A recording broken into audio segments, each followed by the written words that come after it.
भगवान जगन्नाथ की कहानी। भगवान जगन्नाथ की कहानी बहुत ही रोचक है। जगन्नाथपुरी का रथ उत्सव विश्व का प्रसिद्ध है, परंतु रथ उत्सव से कुछ दिन पहले ज्येष्ठ पूर्णिमा के दिन जगन्नाथ प्रभु को 108 घड़े से जल से स्नान कराने की प्रथा है। 108 घड़े जल से स्नान कराने के बाद जगन्नाथ भगवान बीमार पड़ जाते हैं।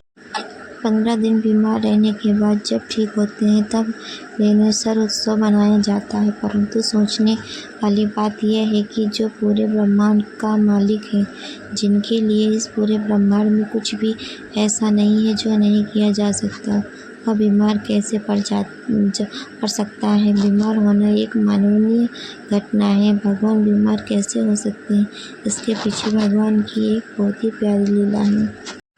माधवदास की प्रभु सेवा। जगन्नाथ भगवान की एक बड़ा ही अनन्य भक्त हुआ करता था। उसका नाम था माधवदास। जब माधवदास की पत्नी का देहांत हो गया तो वह पूरे समय भगवान जगन्नाथ की सेवा ही करता, मानो उसका पूरा जीवन उसके भगवान जगन्नाथ के लिए दिया हो। सेवा के बाद जो मिलता वह खाता और वही भगवान जगन्नाथ के मंदिर के पास अपनी कुटिया में सो जाता। सालों बीत पर माधवदास किसी भी दिन भगवान की सेवा से नहीं चूकता। दिन तो बहुत ही बड़ी बात है, वह किसी क्षण भी भगवान की सेवा से नहीं चूकता। जब माधवदास बूढ़ा हो चला तब वह बीमार रहने लगा। लोगों ने उससे कहा, अब आराम किया करो, तुम बूढ़े भी हो गए हो और बीमार भी रहते हो। परंतु माधवदास किसी की नहीं सुनता, बस अपनी ही प्रभु की सेवा में लगा रहता।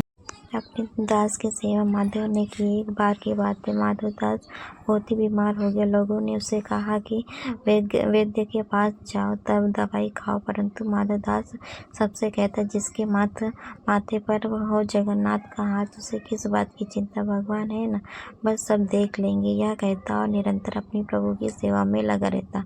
एक दिन वह अपनी कुटिया में बीमार की वजह से बेहोश हो। धीरे धीरे माधवदास जब ठीक होने लगा तो एक दिन उन्हें भगवान की पहचान लिया। पहचानने के माधवदास प्रभु के सामने हाथ जोड़कर जोर जोर से रोने लगा। रोते हुए कहने लगे, प्रभु आप यह क्या कर रहे हैं? मैं आपका भक्त हूँ, आपका दास हूँ, आप मेरी सेवा क्यों कर रहे हैं? प्रभु अपने भक्त के आंसू भगवान श्री हरि ने पूछा कर उन्हें अपने हृदय से लगा लिया। प्रभु के हृदय में लीन होकर फिर भी कौन सी आस और लालच बाकी रह जाती है।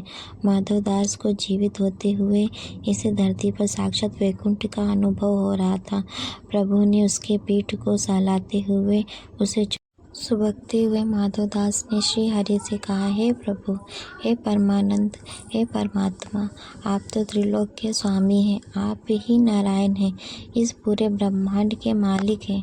आपकी इच्छा से तो यहाँ बीमारी क्षण भर में नष्ट हो सकती थी, फिर आपने मेरी सेवा करने के स्थान पर मुझे पूर्णतः स्वस्थ क्यों नहीं किया? भगवान ने मुस्कुराकर कहा, माधवदास से कहा, हे प्रिय, कर्मों का फल तो भोगना ही पड़ता है। कर्म का चक्र ही नियति है। यदि मैं तुम्हें अभी तुम्हारी पीड़ा से मुक्त कर दूं तो भी आगे चलकर तो तुम्हें यह कष्ट भोगना ही पड़ेगा। संसार में जो भी कर्म होते हैं उसका निश्चित कर्म फल भी होते हैं। सृष्टि ऐसे ही चलती है। भगवान के ऐसा कहते ही माधवदास स्वस्थ हो गए। उधर मंदिर में ज्येष्ठ पूर्णिमा के अवसर पर भगवान को 108 घड़े जल से नहलाया जा रहा था। नहाने के उपरांत भगवान का विग्रह जोर से तापने लगा और 15 दिन तक तपता रहा। तब से मान्यता है कि जो भी वह भक्त की पीड़ा प्रभु हरते हैं, उन्हीं कारणों से वे 15 दिनों तक बीमार रहते हैं और इसका कलंक 108 घड़े जल को लगता है। धन्य है वो 108 घड़े एवं जल को प्रभु की लीला के अंग है। प्रभु की लीला अपरंपार है, इसलिए 15 दिन तक श्री हरि जगन्नाथ प्रभु बीमार